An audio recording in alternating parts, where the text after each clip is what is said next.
called this news conference, myself, Assemblywoman Christensen, and Mayor Driscoll, because this is a very important piece of legislation that just got signed by the governor.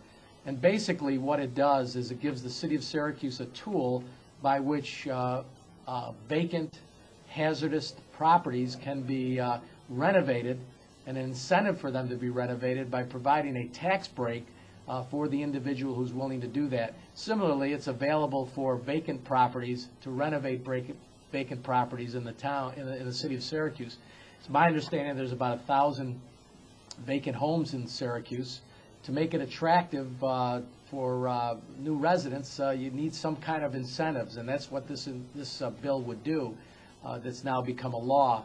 It was done at the request of the mayor and the assessor's office, John Gamage, in the city of Syracuse, and the city council also requested this legislation, and Joan and I are very proud to say that the governor signed it. So with that said, I asked Joan to add any words that you might have. Right.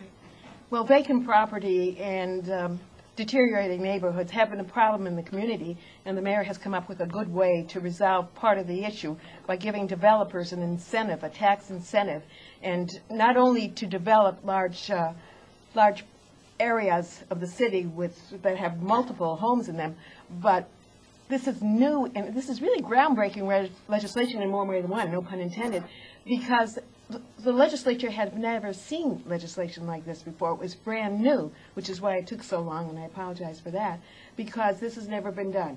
You can meet green standards, LEED standards, and for each degree that you meet, you will be given an additional tax break, an additional tax exemption, and that proves to be very beneficial to developers when they're trying to develop these properties, because if you're going to adapt green technology into your home, it'll cost you a little more. It gives you the end results of you'll see your bills go down and you'll be environmentally friendly. But the other thing it does, and it's a wonderful unintended consequence, is it begins to train our local workforce with the skills they need to make the kind of changes in building to make buildings more environmentally friendly and to introduce the green technology into our area. We're already being known as the Emerald City, and this is just another way to enhance that reputation and put us on the map even larger than we already are. And we all know we want to bring people back to Syracuse. Great place to live, great city, great mayor, and a great piece of legislation. And a great senator. And great senators and assemblymen, right. Thank you.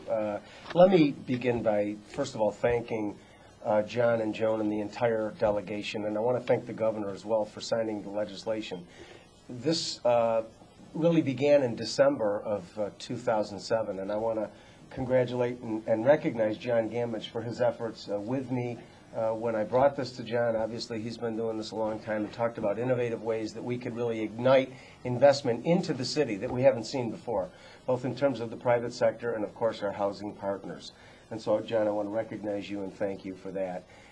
It really gives us a new tool, and although I know, Joan, you said it took a long time, you shouldn't say that, because really you did yeoman's work, the two of you. It actually was quite quick. We got it on the agenda this year, and the delegation did a terrific job of getting that through. But it really does provide us with new opportunities, new tools that this community has not seen before. And so we're ready to begin that process now to move this forward and to add another weapon in the arsenal of the city to create reinvestment, stimulate growth in our neighborhoods, and as John pointed out, really the thrust of this is to address the issue of vacant homes and vacant lots in the city of Syracuse with this very aggressive tax plan. So I want to thank everybody who's been a tremendous help for this today. John, I don't know if you'd like to add anything, but you're more than welcome. Before he does, I'm going to make an attempt to explain what the bill does more specifically. First of all, there's two tax benefits in this bill. Joan mentioned the LEED certified break. It's a longer tax break. It's for 14 years, and the percentages are greater in many instances as to what percentage of exemption you're going to get from your taxes for the improvements that you make. But even if you don't do it LEED certified, there's a 10-year tax break for simply renovating the facilities in the city of Syracuse that qualify for this break. So basically, if the property is worth $10,000 and you put at least $20,000 into it, you're going to have an increased assessment because it's going to be more valuable. That increase is what you're getting the exemption from. Anywhere from 10 to 14 years, you won't have to pay that increase or a substantial portion of it.